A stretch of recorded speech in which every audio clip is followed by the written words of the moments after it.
జనాలు ఎవ్వరికైనా ఏ ఆపత వచ్చినా ఎంబట యాదికి వచ్చేది పోలీసులే.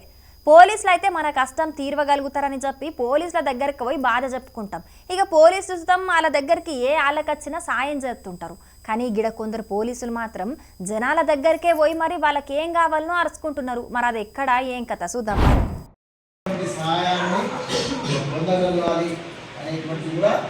ఒక యాప్ ఉంటుంది, దాన్ని కూడా మనము డౌన్లోడ్ చేసుకోవాలి. ఈరోజే టీమ్స్ వచ్చినాయి.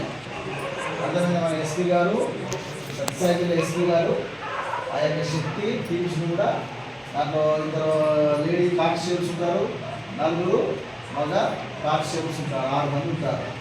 వెంటనే మా ఊళ్ళో మా పాపను ఈ తరహాలో ఫలానాడు ఆయన రకరకాల మాటలతో వేధిస్తున్నాడు, వాడు వెంటబడుతున్నాడు ఉన్నప్పుడు ఆ శక్తి టీంకి సంబంధించిన నంబర్స్ ఉంటాయి. ఆ నంబర్లు పూర్తిగా శ్రీ సత్యసాయి జిల్లా పుటపర్తి మండలం వెంగలమ్మ చెరువు ఊళ్ళే అక్కడి జనాలకు శాంతి భద్రతల మీద అవగాహన కల్పించారు అక్కడి పోలీసులు. రోడ్డు ప్రమాదాలు, మహిళలు, చిన్నపిల్లల మీద జరిగే నేరాల గురించి, అట్లనే ఈ నడుమ బతికైతున్న సైబర్ మోసాల గురించి సుతం అక్కడోళ్ళకు అవగాహన కల్పించారు. తెల్వనోళ్ళు చేసే ఫోన్ ఎత్తి మాట్లాడొద్దు, ఓటీపీలు చెప్పమంటే చెప్పొద్దని చెప్పారు. ఇక ఊళ్ళే శాంతి భద్రతలు చెడిపోయేటట్టు ఎవరన్నా చేస్తే వాళ్ళ మీద కఠిన చర్యలు తీసుకుంటామని హెచ్చరించారు. అటెనక పోలీసులంతా అక్కడనే నిద్రపోయి జనాలకు భరోసా ఇచ్చిరు.